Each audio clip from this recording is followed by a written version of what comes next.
là-bas à Galilée. Il s'humilia, il est allé jusqu'à laver les pieds de ses disciples. À combien plus forte raison moi, un homme né dans le péché, je voudrais m'humilier comme Jésus. Lui mon modèle, je voudrais m'humilier comme Jésus. Toute ma vie, je voudrais m'humilier comme Jésus. Toute ma vie, je voudrais m'humilier comme Jésus. Toute ma vie, je veux ressembler à mon Jésus. Je veux ressembler à mon Jésus. Oh, je veux pardonner comme mon Jésus. Je veux pardonner comme mon Jésus. Oh, je veux obéir comme mon Jésus. Oh, je veux obéir comme mon Jésus. Oh oui, moi je veux être comme Jésus. Toute ma vie, je veux être comme Jésus. Toute ma vie, je voudrais être comme Jésus. Toute ma vie, je veux être comme Jésus. Toute ma vie, je veux ressembler à mon Jésus. Je veux ressembler à mon Jésus. Vous nous suivez dans le monde entier. Je veux pardonner comme mon Jésus. Notre Seigneur et Sauveur. Moi, je veux pardonner comme mon Jésus. Oh, je veux obéir comme mon Bien-aimés, c'est Jésus. depuis hier que nous sommes là. Hier, c'était le premier jour de cette grande action Obéir évangélique. comme mon Voilà, aujourd'hui, c'est Jésus. le deuxième jour de cette même grande action évangélique. La Bible dit que chaque jour suffit sa peine. C'est-à-dire, si hier tu étais certainement béni et si hier tu étais sorti dans la présence de Dieu avec un plus, deux plus sur ta vie, aujourd'hui tu es encore là. Je te rassure que Dieu a encore préparé aujourd'hui quelque chose qu'il va ajouter sur ta vie. Car il est écrit, on donnera à celui qui a et à celui qui n'a pas, on va retrancher même l'épée qu'il a. La Bible ajoute en disant que je reviens bientôt. Garde bien ce que tu as afin que personne ne prenne ta couronne. Que le Seigneur te bénisse. Reste toujours branché et tu ne seras pas déçu. Vous qui se sont connectés aussi aujourd'hui, ne vous inquiétez pas, soyez aussi à l'aise, restez aussi connectés, car aujourd'hui c'est votre jour. Je prie que le Seigneur vous bénisse. Je commence par dire merci à notre Dieu pour son amour. Je dis merci à Dieu pour sa grâce, le Dieu qui nous a sélectionnés sur la liste des vivants. Aujourd'hui, nous respirons, aujourd'hui, nous sommes en vie, c'est parce que Dieu a voulu. Voilà pourquoi je dis que la gloire, l'honneur soit rendu à notre Dieu aujourd'hui et à jamais. Je dis merci à l'homme de Dieu, mon aimable et mon précieux, révérend pasteur Joseph Olenga, les Juifs noirs, pour cet amour qu'il a témoigné à notre égard et pour ce privilège. Je ne cesserai jamais de le dire, que le Seigneur vous bénisse et que le Dieu d'Abraham, le Dieu d'Isaac et de Jacob vous fasse du bien. Je bénis tous les hommes de Dieu et serviteurs de Dieu qui sont ici présents et vous tous qui nous suivez partout dans le monde entier pour votre présence, vous qui avez disponibilisé de votre temps afin de savoir quelle est la volonté de Dieu pour nous aujourd'hui et quelle est la pensée de Dieu dans ces grands jours qui est le deuxième jour de cette grande action évangélique. Que le Seigneur vous bénisse. Je ne saurais pas passer outre sans pour autant dire merci aussi à la grande équipe de la RTDN qui nous accompagne depuis le début de cette manifestation. Je suis en train de louer votre savoir-faire. Je sens que votre travail vraiment nous va droit au cœur. Je prie que le Seigneur vous bénisse. Oui, bien-aimés, c'est depuis hier que nous avons commencé avec ce grand thème qui va nous accompagner. Et ce grand thème qui est intitulé la nouvelle naissance. Hier, nous avons parlé sur la vie de Nicodème. Nous avons ensemble échangé sur la conversation de l'homme de Galilée qui est Jésus-Christ avec cet homme de Nicodème. Nicodème qui était un pharisien, qui était le chef des Juifs, qui est allé voir Jésus dans les nuits pour savoir ce qu'il pouvait faire après avoir écouté la parole de Dieu. Alors Jésus lui a dit, en vérité, si quelqu'un n'est né d'eau et d'esprit, et cette personne ne peut jamais accéder dans le royaume de Dieu. Lorsqu'on est de nouveau, lorsqu'on est d'eau et d'esprit, c'est-à-dire on devient une nouvelle créature en Jésus-Christ, on connaît une nouvelle naissance en Jésus-Christ. Lorsque la Bible nous parle de naître d'eau et d'esprit, lorsqu'on parle de l'eau, il s'agit de la parole de Dieu. Pourquoi la parole de Dieu? Parce que c'est cette parole qui était au commencement avec Dieu, c'est cette parole qui était Dieu, et cette parole demeure aujourd'hui, et c'est cette parole qui demeurera toujours à jamais. Alléluia. Nous allons ensemble comprendre que la nouvelle naissance, c'est renaître en esprit à travers la parole de Dieu. Pourquoi renaître en esprit à travers la parole de Dieu? Car la parole de Dieu nous transforme. La parole de Dieu nous délivre. La parole de Dieu nous change des identités. La parole de Dieu nous fait quitter du ténèbre à la lumière. Cette parole de Dieu, c'est cette même lumière qui nous éclaire. Et cette lumière qui n'est d'autre que le Seigneur Jésus-Christ de Nazareth. La Bible dit que Jésus est le chemin, la vie et la vérité. Nous avons ensemble parlé que si tu veux la vérité, c'est en Jésus-Christ où il y a la vérité. Si tu veux mener une bonne vie, la bonne vie est en Jésus-Christ. Alléluia.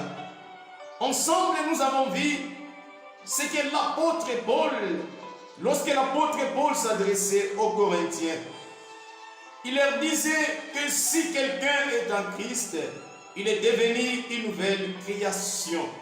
Il est devenu une nouvelle créature en Christ. Toutes les choses anciennes passent.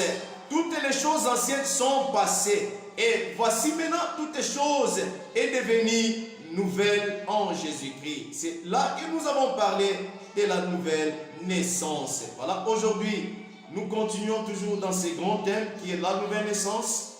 Et nous allons aussi voir ce qu'est la pensée de Dieu pour nous en ces jours. Nous sommes dans le livre des Corinthiens, chapitre 13, et le 11e verset. Nous lisons la parole de Dieu. La Bible dit ceci. Lorsque j'étais enfant, j'ai parlé comme un enfant. J'ai pensé comme un enfant. J'ai raisonné comme un enfant. Lorsque je suis devenu homme, j'ai fait disparaître ce qui était de l'enfant. Alléluia. C'est l'apôtre Paul qui était en train de parler aux Corinthiens. Lorsque on est de nouveau, lorsque on reçoit Jésus, lorsque on confesse de sa propre bouche que Jésus est Seigneur et le Seigneur personnel de ma vie. Tu reflètes Christ et Christ seul. Lorsque tu reflètes Christ et Christ seul, c'est le Saint-Esprit qui prend maintenant la place et tout ce que tu fais, c'est fait maintenant sous la mouvance du Saint-Esprit. Ça se fait sous la conduite du Saint-Esprit. C'est pourquoi l'apôtre Paul disait aux Corinthiens, il leur disait que lorsque j'étais enfant, j'ai parlé comme un enfant, j'ai pensé comme un enfant. je raisonnais comme un enfant. Mais lorsque je suis devenu homme, lorsque j'ai grandi, j'ai fait disparaître tout ce qui était propre de l'enfant. J'ai fait disparaître tout ce qui était propre à l'enfance. Qu'est-ce que l'apôtre Paul voulait dire par là? Il voulait tout simplement dire que lorsque j'étais dans les ténèbres, ma vie était sombre. Tout ce que je faisais, ce n'était que la volonté du diable. Lorsque j'étais païen, je parlais comme un païen. Je pensais comme un païen. Je raisonnais comme un païen. Mais lorsque j'ai changé de camp, lorsque j'ai accepté Jésus étant comme Seigneur et Sauveur, lorsque j'ai accédé dans la lumière, lorsque j'ai connu la nouvelle naissance en Jésus-Christ, lorsque je régénéré en Jésus-Christ, j'ai fait passer tout ce qui était de l'enfance, j'ai fait disparaître tout ce qui était du ténèbre. Là où le monde pouvait me condamner, oui, là où la famille pouvait me condamner, là où la loi pouvait me condamner, Jésus m'a justifié. Toutes les mauvaises paroles prononcées sur ta famille, toutes les mauvaises paroles prononcées sur ta vie, toutes les mauvaises paroles négatives prononcées sur tes enfants, sur ton travail, bien-aimé dans le Seigneur, lorsqu'on devient en Christ, toutes ces choses-là passent. Toutes ces choses-là sont considérées comme des choses anciennes. Ça passe. Et voici maintenant, parce que je suis en Christ, je suis une nouvelle création. Je suis dans la nouvelle naissance. Toutes choses sont devenues pour moi nouvelles. Alléluia. Toutes choses sont devenues nouvelles. Parce que toutes choses sont devenues nouvelles. Je suis en Christ et Christ est en moi. Quand tu parles, j'écoute. Quand j'écoute, je vois. Quand je vois, je témoigne la grandeur de Dieu parce qu'il m'a fait du bien. Alléluia. Parce qu'il m'a fait du bien, je vais demeurer toujours en Christ. Parce qu'en Christ, je trouve ma consolation. En Christ, oui, je trouve ma sécurité. En Christ, je trouve tout ce que j'ai besoin. Je dors en Christ. Je me réveille en Christ. Je parle en Christ. Je marche en Christ. Je m'assois en Christ. Pourquoi tout cela? Parce que Dieu a changé mon adresse. Dieu a changé mon identité. Je ne suis plus dans les ténèbres. Je suis maintenant dans la lumière. Et cette lumière qui n'est d'autre que le Seigneur Jésus-Christ. C'est pourquoi la Bible nous dit ceci en Jean chapitre 1 et le verset 12. La Bible dit ceci. Mais à tous ceux qui l'ont reçu, à tous ceux qui l'ont cru en son nom, il a donné le pouvoir de devenir enfants de Dieu, lesquels sont nés non seulement du sang, ni de la volonté de la chair, ni de la volonté de l'homme, mais de la volonté de Dieu. La volonté de Dieu pour toi, mon frère, la volonté de Dieu pour toi, ma sœur qui me suit, la volonté de Dieu pour toi, mon père, pour toi, ma mère, c'est que tu sois en Jésus et en Jésus seul. La vraie sécurité est en Jésus. La solution à ces problèmes que tu es en train de chercher, oui, cette solution-là se trouve en Jésus et en Jésus. Fais aussi allusion à la nouvelle vie. Je le répète, je dis, lorsqu'on parle de la nouvelle créature, lorsqu'on parle de la nouvelle naissance, on fait aussi allusion à la nouvelle vie. Pourquoi on fait allusion à la nouvelle vie? Parce que lorsqu'on est de nouveau, c'est là que notre deuxième vie commence. C'est là que notre vie nouvelle commence. Alléluia. Lorsqu'une autre vie nouvelle commence, Jésus devient l'auteur de la vie. Jésus devient la raison pour laquelle je vis. Pourquoi Jésus est la raison pour laquelle je vis? Parce qu'il est la source de mon existence. Si je vis aujourd'hui, si je respire aujourd'hui, c'est parce que Jésus a voulu. C'est pourquoi l'apôtre Paul, il est allé plus loin en disant que si je vis, ce n'est plus moi qui vis, mais c'est Christ qui vit en moi. Or, lorsque Christ vit en nous, c'est l'espérance de la gloire. La Bible dit Christ en moi, c'est l'espérance de la gloire. Et cette gloire-là, c'est la gloire de Shiloh, c'est la gloire de Yahweh, c'est la gloire de l'éternel Dieu. lorsque la gloire de l'Éternel, Dieu s'impose, lorsque la gloire de l'Éternel Dieu s'éclate sur la vie de quelqu'un, tout change, même les langages changent, même la démarche change, même la promotion, oui, je te rassure, même la promotion va changer. Alléluia. Parce qu'avec Dieu, avec Jésus, tout est possible. Alléluia. Il est à savoir aussi qu'il y a des types de vie que nous allons citer maintenant. La première vie que nous allons citer, il s'agit de la vie biologique ou la vie terrestre. La deuxième vie dont nous allons parler aussi, il s'agit de la vie éternelle. Le premier point, nous allons parler sur ce qui concerne la vie biologique ou terrestre. Qu'est-ce que la vie biologique ou terrestre? La vie biologique, c'est celle qui commence quelque part. C'est celle qui commence quelque part à l'hôpital. Et cette vie-là se termine dans les cimetières.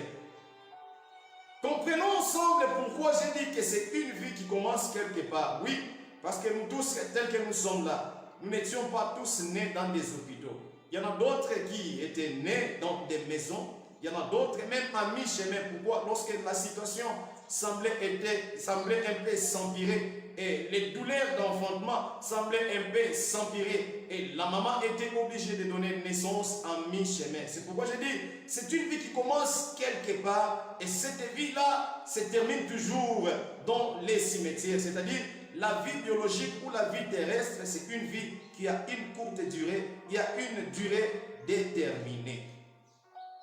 Alléluia. Et la deuxième vie dont nous avons parlé, qui est la vie éternelle. Qu'est-ce que cette vie? Cette vie n'est autre que celle que la Bible nous dit dans les livres de Jean chapitre 3, verset 16. C'est cette vie qui émane de Dieu. C'est cette vie qui vient par la volonté et par l'amour de notre Créateur, qui est l'éternel Dieu. Qu'est-ce que la Bible dit dans Jean chapitre 3, verset 16? La Bible nous dit que car Dieu a tant aimé le monde qu'il a donné son Fils unique, afin que quiconque croit en lui ne périsse point, mais qu'il ait la vie éternelle. C'est là que nous trouvons la vie, bien-aimés dans le Seigneur. La vie éternelle est en Dieu. La vie éternelle est en Jésus. Bien-aimés dans le Seigneur. Bien-aimés, la vie en Christ est mieux. La vie en Christ vaut mieux plus que toute autre vie que nous pouvons mener. Bien-aimé, Christ est venu sur la terre pour te racheter. Mon frère et ma sœur, Christ a payé un grand prix qui est son sang pour ton rachat et pour mon rachat aussi. Il s'est chargé de nos douleurs. Il s'est fait flageller à cause de toi. Il s'est fait malade afin que tu sois en bonne santé. Il s'est fait malédiction afin que tu sois bénédiction. Il s'est fait pauvre afin que tu sois riche. Il a pris la mort afin que tu aies une nouvelle vie en lui.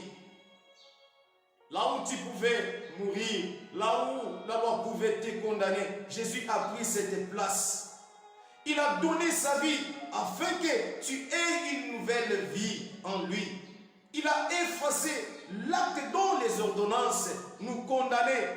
Il les a cloués à la croix de Golgotha. Il est allé nous justifier là-bas. Il s'est donné en rançon à cause de nous, bien-aimés dans le Seigneur. Alléluia. Comprenons ensemble ce grand amour de Dieu. L'amour que Dieu a prouvé à ton égard, l'amour que Dieu a prouvé à mon égard. Cet amour est immense. Alléluia. C'est pourquoi lorsqu'on devient en Christ, toutes ces choses-là passent. Je ne peux plus parler comme un païen. Je ne peux plus penser comme un païen. Je ne peux plus raisonner comme un païen. Parce que tout celui qui est en moi, il domine en moi. C'est Jésus et Jésus seul. Alléluia.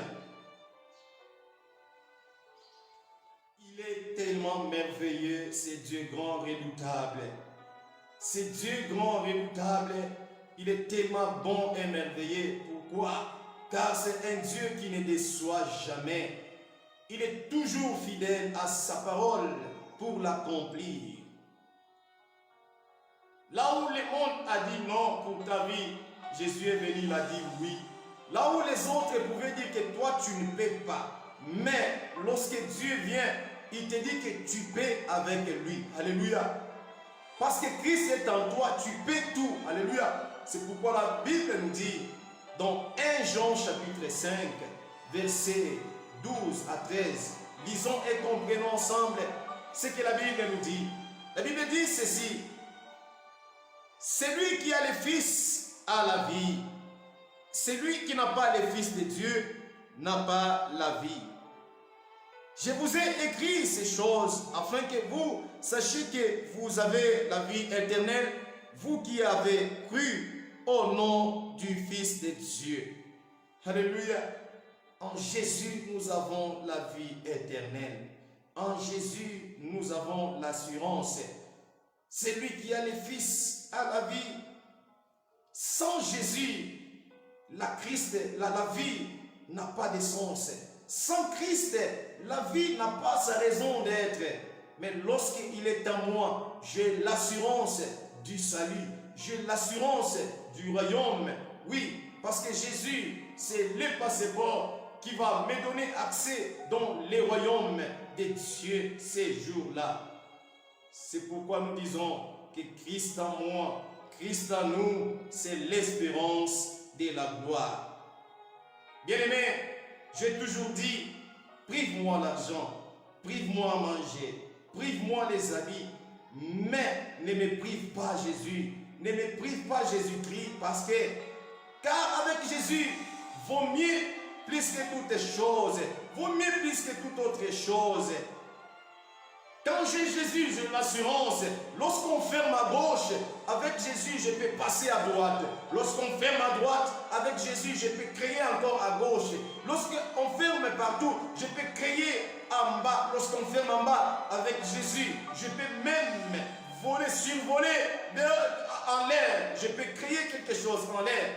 Lorsqu'on ferme partout, avec Jésus, je vais exercer le ministère de la percée. Je vais percer et je vais me retrouver au-delà de cette situation qui risque de m'imbiber, qui risque de m'enfoncer dans les choses du diable. Alléluia. C'est pourquoi lorsqu'on est en Jésus, lorsqu'on a Dieu, on a cette assurance ferme, cette assurance qui n'est pas superficielle, mais cette assurance qui est ferme. C'est pourquoi David a compris. Qu'est-ce que David dit? David dit, ceci est mon berger, je ne manquerai de rien. Il me fait reposer dans de verts pâturages. Il me conduit près des eaux paisibles. Il restaure mon âme. Il me dirige dans les sentiers de la justice à cause de son nom, à cause du nom de Jésus-Christ, à cause du nom de l'Éternel Dieu. Même lorsque je marche dans la vallée de l'ombre et de la mort, je n'ai rien à craindre. Je ne crains aucun mal, car il est avec moi. Sa houlette et son bâton me rassurent. Bien-aimé, la présence de Dieu, la présence de Jésus te rassure. D'emblée, je dis que la présence de Jésus dans ta vie, c'est l'absence totale du diable dans ta vie. La présence de Jésus dans ta vie marque l'absence totale du diable dans ta vie. Alléluia. Dieu est tellement merveilleux. Dieu est tellement bon de plus que les bonbons. Dieu est tellement bon. C'est Dieu grand rédempteur. Tu dresses devant moi une table en face de mes adversaires, en face de mes ennemis. Tu induis ma tête et ma coupe déborde. Ma coupe déborde. Alléluia. Ma coupe déborde.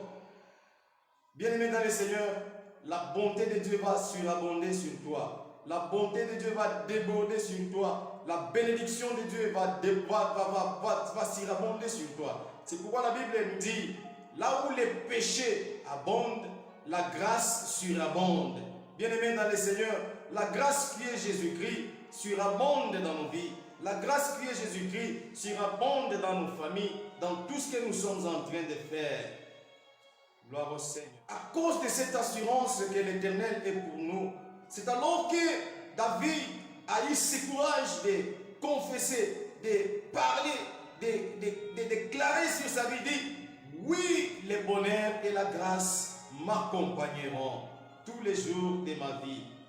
Et moi, j'habiterai dans la maison de l'Éternel. J'habiterai toujours en Christ. Je resterai toujours accroché à Dieu. Je resterai toujours accroché à la parole de Dieu tous les jours de ma vie, jusqu'à la fin de mes jours. Je resterai toujours.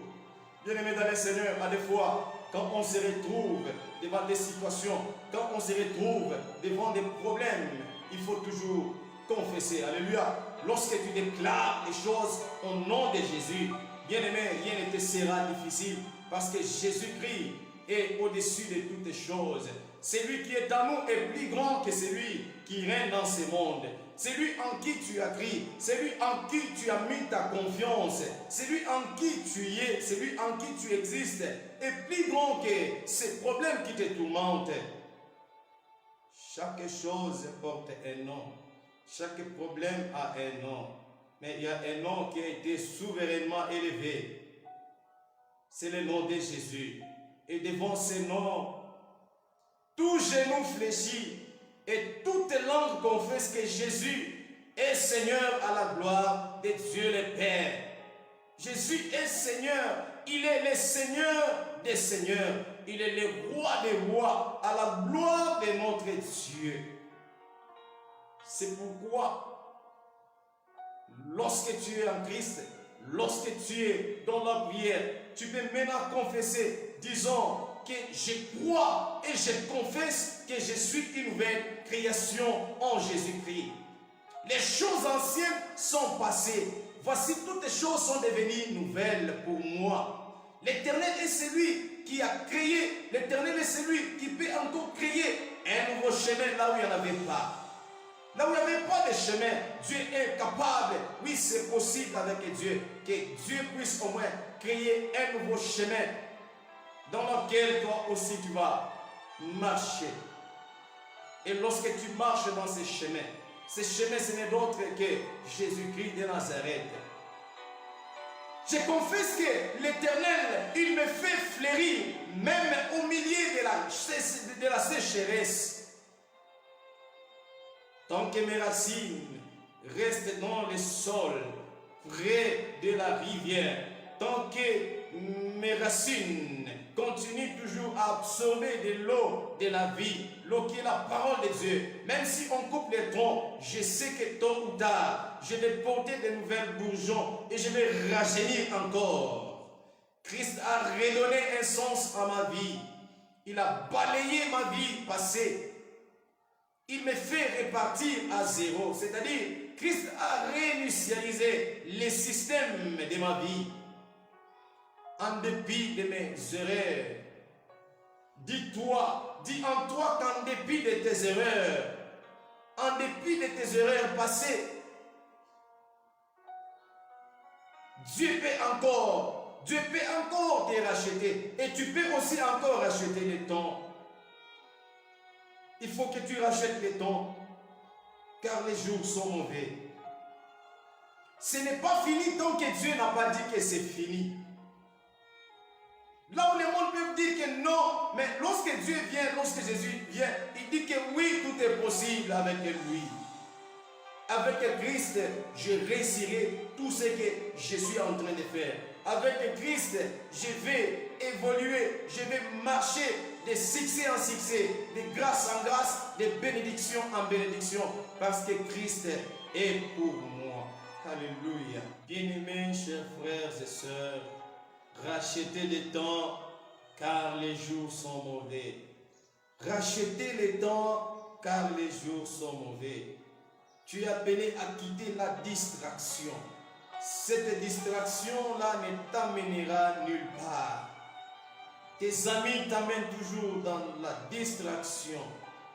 Et cette distraction va t'amener à dire que je n'ai pas le temps de donner ma vie à Christ parce que mon Père n'a pas encore donné sa vie à Christ. Non, ton Père n'est pas à toi. Bien-aimé dans le Seigneur, tu te trompes. Tu te trompes, la vie de ton père n'est pas ta vie. Peut-être que c'est passant par toi que Dieu peut encore régénérer ta famille. C'est passant par toi que Dieu peut redonner encore un nouveau sens à ta famille. C'est passant par toi que Dieu peut encore redonner une nouvelle naissance de ta famille. C'est passant par toi que Dieu peut encore souffler un nouveau vent dans ta famille. Quand Dieu souffle un nouveau vent dans ta famille, même dans ta vie aussi, la malédiction libère. Toutes les paroles négatives prononcées dans votre famille, toutes les paroles négatives prononcées sur vos vies vont libérer. Et c'est Jésus, c'est qui va commencer à régner. C'est la gloire de Dieu qui va s'éclater. Et la grâce du Seigneur va s'éclater sur vous. Vous allez vous retrouver en train de réussir. Et vous allez vous retrouver toujours dans la réussite. C'est pourquoi il est temps pour toi de donner ta vie à Christ. Nous avons parlé de la nouvelle naissance. Lorsqu'on parle de la nouvelle naissance, on fait allusion à la nouvelle vie. La nouvelle vie est différente de celle qu'on vivait anciennement. La nouvelle vie est différente de cette vie qu'on vivait dans l'ancien temps. Comme nous avons lu en disant, quand j'étais enfant, je parlais comme un enfant. J'ai pensé comme un enfant. J'ai raisonné comme un enfant. Quand tu étais païen, quand j'étais païen, j'ai parlé comme un païen. J'ai raisonné comme un païen. J'ai marché comme un païen. Maintenant que je suis devenu homme, j'ai grandi. J'ai accepté Jésus étant comme Seigneur et Sauveur personnel de ma vie. Jésus prend la première place dans ma vie et toutes les choses redeviennent nouvelles. Alléluia. La distraction ne t'amènera nulle part. Cette distraction ne t'amènera nulle part. Tes amis ne t'amèneront nulle part. Même si vous êtes dans un même pays, sachez-le bien que les provinces peuvent nous différencier. Les villes peuvent nous différencier. Nous sommes nés dans une même famille, mais les dates de naissance sont différentes. Je ne peux pas attendre que mon père croie au Seigneur. Je ne peux pas attendre que lorsque ma mère va donner sa vie, c'est alors que je vais donner aussi la mienne. Non.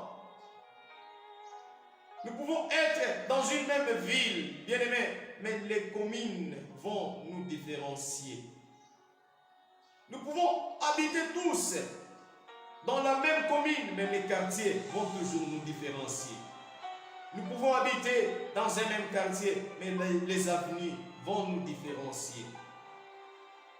Même si nous sommes sur la même avenue, les parcelles vont toujours nous différencier. Même s'il arrivait que nous habitons tous dans une même parcelle, mais les maisons vont nous différencier. Même si nous habitons dans une même maison, les chambres vont nous différencier. Même si nous passons nuit dans une même chambre, même les lits peuvent nous différencier. Tu es là, dans ton côté là-bas avec ton lit, je suis aussi sur mon lit. Même s'il arrivait que nous sommes tous sur le même lit, les heures de dormir vont toujours nous différencier. Même s'il arrivait que nous dormons tous à la même heure, mais les rêves peuvent aussi nous différencier. Même si nous rêvons de la même façon, bien-aimés dans le Seigneur, les jours de l'accomplissement de ces rêves-là vont toujours se différencier. C'est pourquoi tu as raison de quitter la distraction dans ta vie au Seigneur. Il est temps pour toi de revenir en toi et de donner ta vie au Seigneur Jésus. Et c'est Jésus seul qui peut te sauver. Laisse-moi te dire que la présence de Jésus dans ta vie, la présence de Dieu dans ta famille marque l'absence totale du diable. Lorsque Dieu est présent dans ta vie, le diable ne peut pas habiter encore dans ta vie. Il va aller plus loin. Il ira loin de vous. La mort ira loin de vous. Les maladies et les difficultés iront loin de vous. Jésus et Jésus seul va commencer à régner dans ta vie. Jésus et Jésus seul régnera toujours dans votre famille.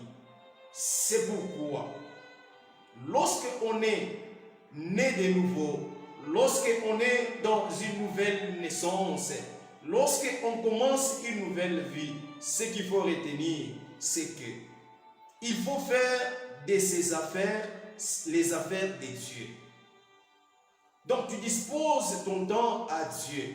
Tu prends tes affaires, tu les fais comme les affaires de Dieu. Quand tu fais tes affaires les affaires de Dieu, Dieu aussi à son tour, il va faire de ses affaires tes affaires à toi. Quand Dieu fait de ses affaires tes affaires à toi, bien-aimé, tu ne vas pas vivre dans la souffrance. Tu vas mener une vie aisée en Christ. C'est pourquoi, bien-aimé dans le Seigneur, il est vraiment bon de donner sa vie à Christ. Il est bon d'être et de vivre toujours en Christ. Car lorsque je suis en Christ, je ne serai jamais déçu. Parce que là où les difficultés peuvent se soulever, Jésus va me justifier et Jésus va trouver une bonne solution. Voilà pourquoi, bien-aimés dans le Seigneur, pour aujourd'hui, je prie que Dieu vous bénisse. Je prie que l'amour de Dieu le Père, que la grâce du Seigneur et que la communion du Saint-Esprit, que le bonheur, la paix, la joie, le partage de tout un chacun, au nom de Jésus. Amen.